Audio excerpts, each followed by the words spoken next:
Heyo, my Polanicos friends, Johnny5 Alive here, and I am joined with Zayfor. Hey. Welcome back to another Park Spotlight Contest Edition. Today we're looking at Kapuni, created by Dandy Chiggens, and here they say, it's dangerous to visit my park alone. Here, take this. And they link a 7-page document. Well, guess what? I'm not visiting your park alone. I have Zayfor, so I don't need the document. I have a bodyguard.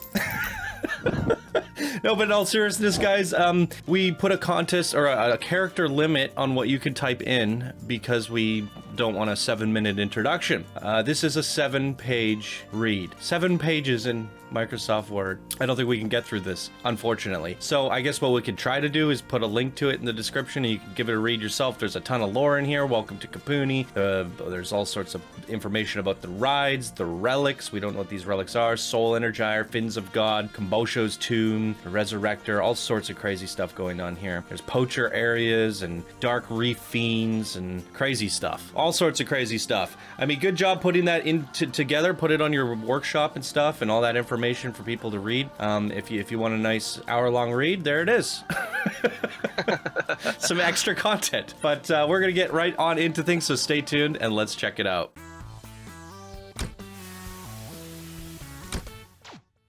All right, ladies and gentlemen, welcome back and welcome to Kapuni. Let's go on in. Right away, Shark Mountain. Love it. Oh, yeah, I didn't even notice that at first. Yeah, that's very cool looking. The most interesting trees I've ever seen in Planet Coaster history. Yeah. Stalagmite things, what are they called? Staglamites? Yeah, stalagmites and stalactites. Actually, the weirdest part to me is the blue box lights sticking out of them. Let's see how these look. It looks nice. I like it. Yeah. This is also one of these weird, like, sci-fi meets tropical things. Super curious. Dune Delights. I thought, oh, that is a ride skin. Yeah, that's the Hylian ring again. It's a nice way of using it. Yeah, no, it looks cool like that. It's like a... I forget what those are called, but the rings that swing around each other. Yeah, right. In an orbital kind of way. Mm-hmm. And he's got the coaster passing through it as well. So it's, yeah, they got this strange modern mixed in with Caribbean, some pirate stuff, tropical. This certainly is quite the mishmash. But at the same time, I think it works well because it's so consistent. Right, absolutely. And some temple stuff. What's here? The petrified spine. Neat. Really neat. We need to refer back to our 7-page document to find out what that means. Right. I think I really like this lighting though. This purple, blue, and yellow hues are just really nice. But then it's like these tropical parks are always so enjoyable during the daytime. Mm-hmm. I like them both so much equally. Yeah, the lighting's really nice on this. We have here Spirit Turbine. Oh. Oh. It kind of reminds me of the colors of the Pandora area for the, I think it's called Pandora, right, for Avatar. Yes, for sure.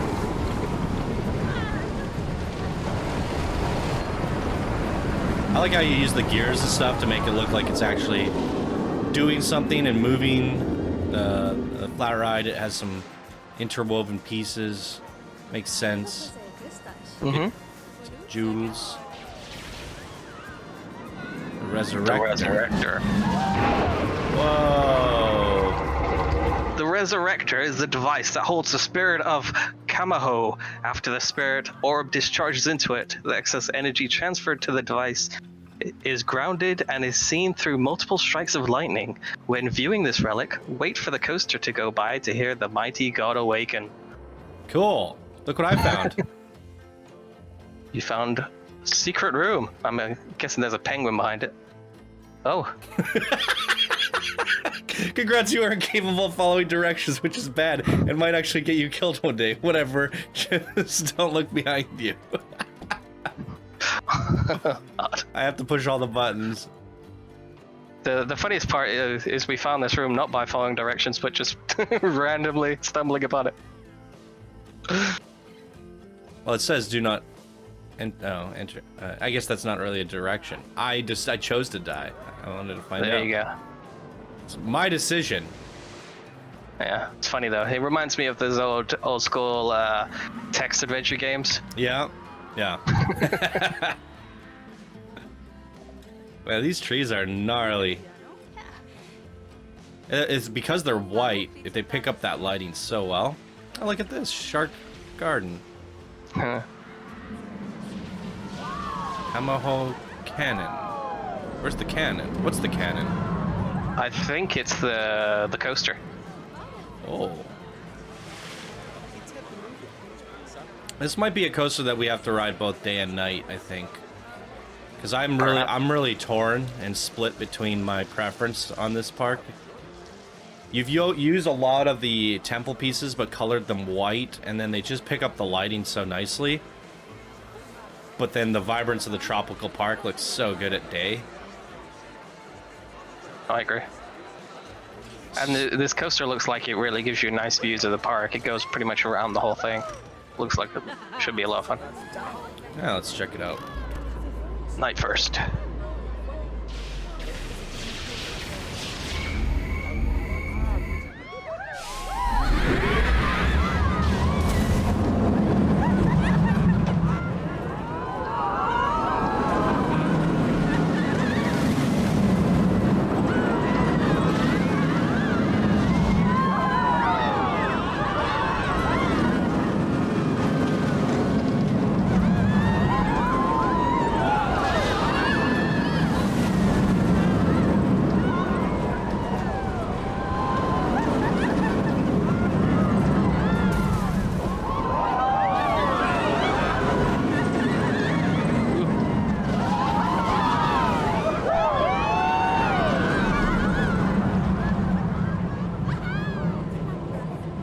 That's really cool.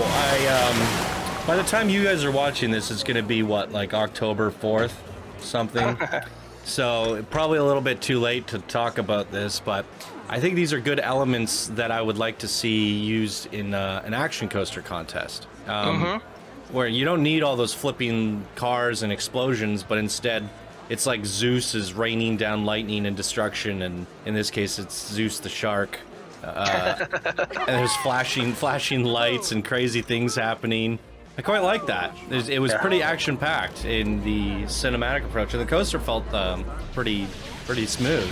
Yeah, no, coaster felt smooth. It was a good call to ride it at night because, yeah, I don't think all the effects and the lighting will really show off as well during the day. Right. But between transitions here, there's not...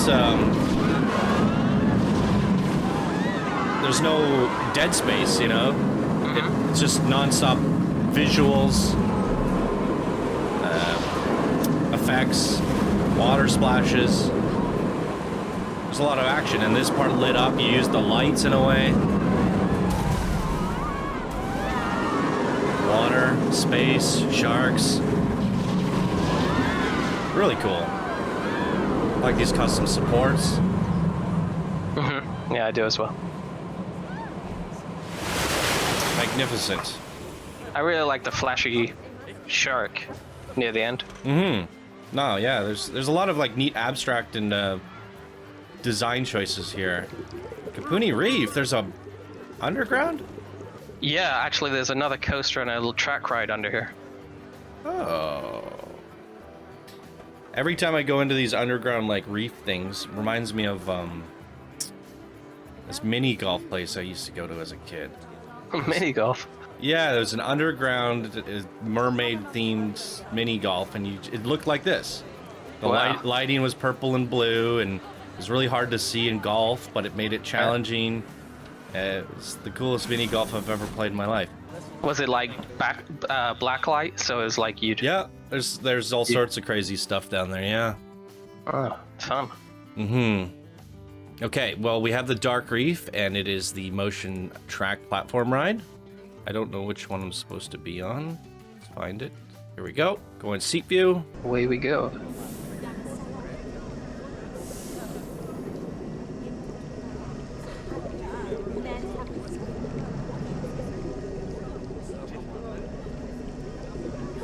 Oh.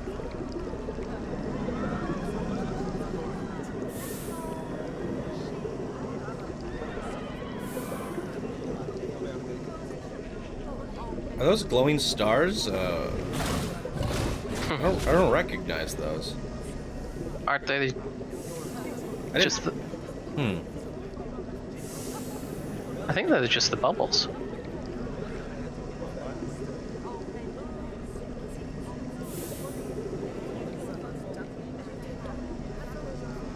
It's strange because you've done so much stuff with your lighting in spectacular ways that I felt we would see more of this, like, more of that down underneath the water. Yeah, I agree. You could do some really spectacular spectrums of color down here that would just feel amazing and work so well. Because oftentimes when you can get some pretty crazy cinematic shots deep in the ocean that are just full of rainbows of color, you know? And it's feeling like a little bit grim in comparison to what we've seen above. A little bit strange to me. A little underwhelming, unfortunately. Shipwrecker? Yeah, that's the other coaster. I like how you kind of tucked all your cues down below. It's fun. So it looks like we have the Barghest. Stats are looking good. It's very short. Both of these rides are short. Okay.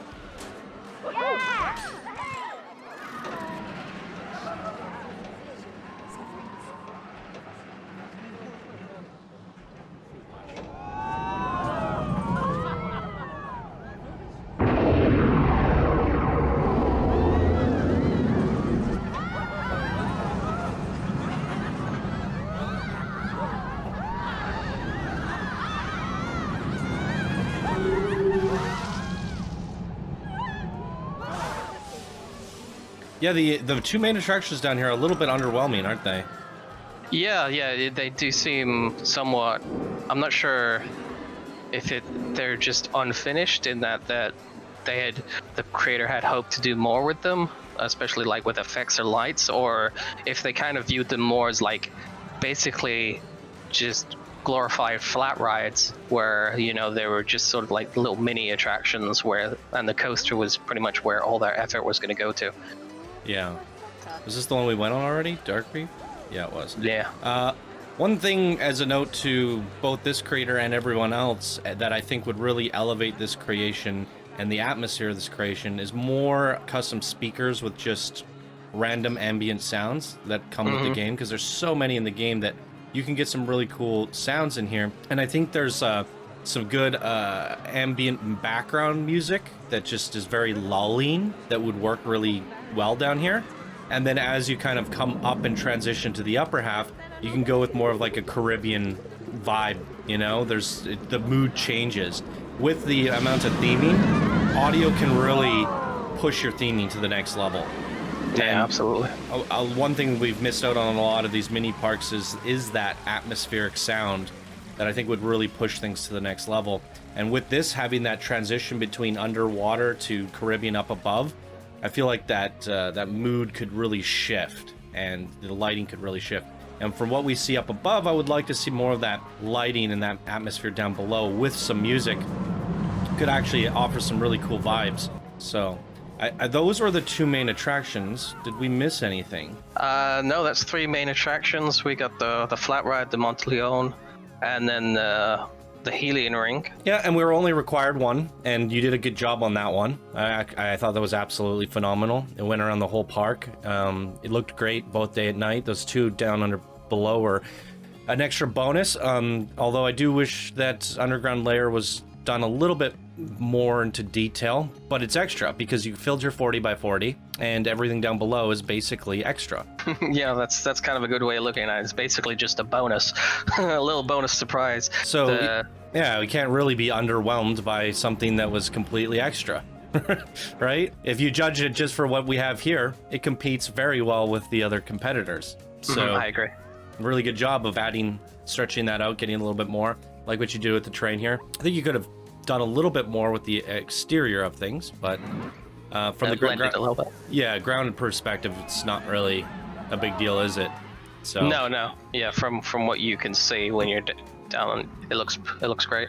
yeah, the layout's really cool. I like the island centerpiece and the way you've navigated the paths all the way around. This is something I've talked about in the past, that we wanted to fully explore your park and go all the way around, and some people kind of failed to do that and only utilize the front bits. So, you know, really good navigation, really good pathing, and the theming is exquisite. It's different. It's modern meets the Caribbean meets underwater. It's neat.